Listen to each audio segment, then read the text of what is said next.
The franchise recap is on to the first trilogy season, season 14, Inferno 3. Airing April to July 2007, our third season in a calendar year, 21 cast members were off to Cape Town, South Africa for 16 episodes plus a couple specials worth of battling for that now customary 300,000 plus prizes. Evolutions were slim around these parts, which makes sense given how much ground was broken over the prior few seasons worth of changes. It was our first ever trilogy season, as previously stated, far from the last though. We were in Africa for the first time, knocking off another continent. Antarctica still awaits as a final destination, somewhere to finish off our board. Our second ever replacement player occurs when Derek steps in for CT, and while it wasn't the true thing yet, our first elimination that could be considered a hall brawl variant sort of takes place. From a casting perspective, this is kind of the season things start to turn over to a new generation. Bananas and Paula are back for season 2 and make a big impact here. Susie elevates her storyline in a big way. Kenny and Evelyn star for the Badasses team. Derek and Tanya hold center stage at times, and Jen and Davis make solid runs as rookies coming off Real World Denver. There are old guard mainstays here, providing entertainment for sure. Abram, Alton, Timmy.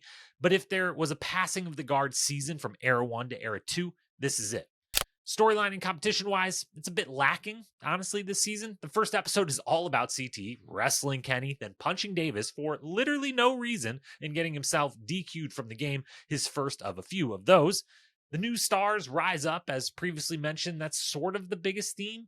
Alton vacillates between the incredible athlete competitor we've come to know and love and completely gassing out in one of the most up and down performances of a great player's career I can remember.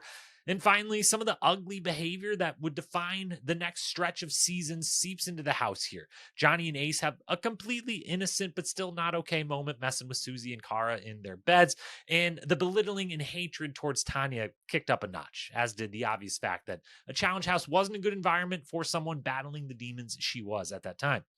As far as the memorable moments go, we had CT in the first episode, already discussed. There was just getting to see Derek win. That was great. He was so beloved at this point. I think fans really, really enjoyed that. I know I certainly did. There was some absolutely horrible but hilarious acting from Kara Z while throwing the Jurassic Park Daily Challenge. Abram got to live out his pirate fantasy. And probably most memorable of all, my favorite cast member of all time retired.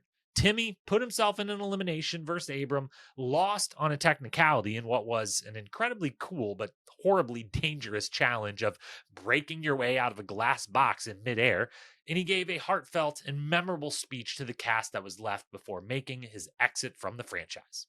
It's a little slow, a little boring at times, some really fun stuff here and there, a few not so nice moments as well.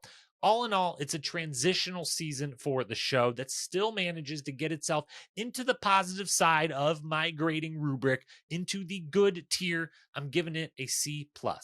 Thanks for watching. Don't forget to subscribe so you don't miss out on the upcoming Battle of the Eras recaps. Tune in tomorrow for Gauntlet 3.